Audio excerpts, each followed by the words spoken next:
The widespread riots across the United Kingdom over the past 2 weeks, involving torched cars and attacks on hotels housing asylum seekers, have presented the first major test for the new government of Prime Minister Keir Starmer. Although the violence appears to have subsided, the shocking scenes of disorder have highlighted the scale of the task facing his administration. Analysts say this includes calming tensions stoked by far-right groups linked to immigration and declining public services, particularly in parts of Britain that have experienced long-term economic decline. Stephen Fielding, Emeritus Professor of Political History at the University of Nottingham, said that while opinion polls show the public is clearly supportive of Starmer's tough stance on violent protesters, many see the rioters as thugs who want to wipe out immigrants.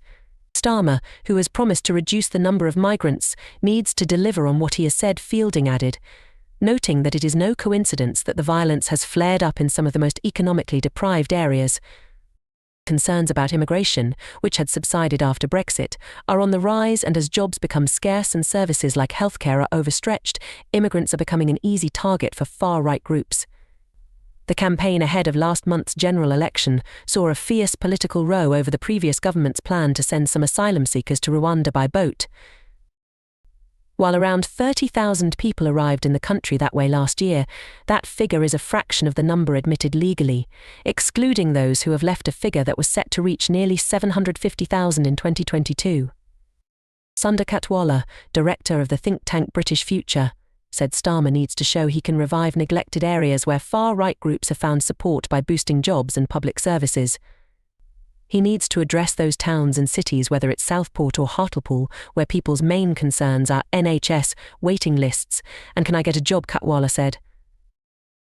Those close to Starmer say he understands the chaotic situation well, drawing on his experience as Director of Public Prosecutions in 2011, when riots broke out in London and he pushed for the swift trial, conviction, and imprisonment of those responsible to set an example to others.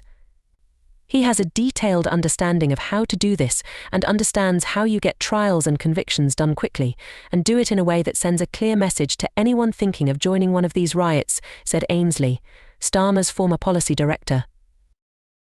Ensuring that such violence does not happen again is harder, however, she said. We've had sovereignty in both good economic times and bad, said Ainsley, now at the Progressive Policy Institute in Washington. But having any impact in good economic times is very difficult, she added. That means people's living standards are rising and they begin to feel better and part of a system that works, and that's not a description of Britain at the moment. Ainsley pointed to the role of social media in spreading misinformation and heightening tensions, and warned against directly linking the riots to immigration. She noted that, along with extremists, some rioters may have been looters and other opportunists. She said it would be a mistake to assume that all those involved in these riots were politically motivated by immigration.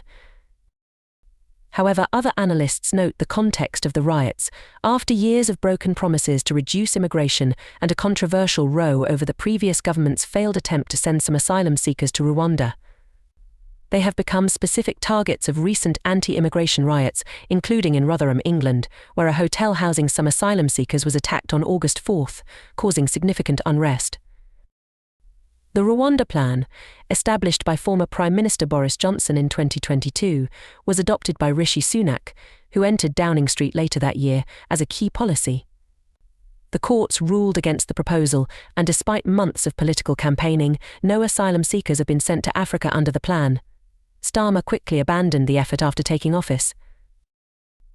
But Katwala said by promising to stop the boats, Sunak had focused attention on the issue, sending very big signals about the degree of control he would exercise over the international border, while doing nothing to address the problem. The result, Katwala said, was a heightened level of concern about the issue and a complete failure on all fronts. Katwala said that by global standards, the scale of small boat arrivals is relatively modest, and the lack of apparent control is a much bigger issue than the number of people arriving that way. While Starmer may try to lower the political temperature, his practical options for limiting crossings of the English Channel are limited. He has proposed a plan to crack down on people smuggling gangs, but unless Britain reaches a new migration deal with France, recent experience suggests this step alone will struggle to solve the problem. One thing the government plans to do is speed up the asylum claims process to reduce the number of asylum seekers who may stay in hotels at public expense, a source of resentment among opponents of immigration. Asylum seekers tend to be housed in more deprived areas where hotel costs are lower, making them particular targets in recent riots. Allowing more people into the country legally has created another problem that the right has exploited, presenting Starmer with another major challenge. Successive Conservative governments have promised but failed to reduce annual legal immigration to below 100,000, and controlling the nation's borders was a major issue in the 2016 referendum, when the British people voted to leave the EU. Yet since Brexit, legal immigration has tripled, falling only slightly from its 2022 peak, the highest on record. These figures have been inflated by programs to take in people from Ukraine, Hong Kong, and Afghanistan, which have been widely supported by the public. But Britain also relies on foreign workers to fill jobs in healthcare and other sectors, and immigration is a driver of economic growth, so cutting off this supply of labour is very difficult. There is broad support for all the immigration that makes the number very high, Katwala said, noting that most people welcome Ukrainians and are glad that foreign workers fill vacancies in UK hospitals. But then there is a concern about the scale of the number.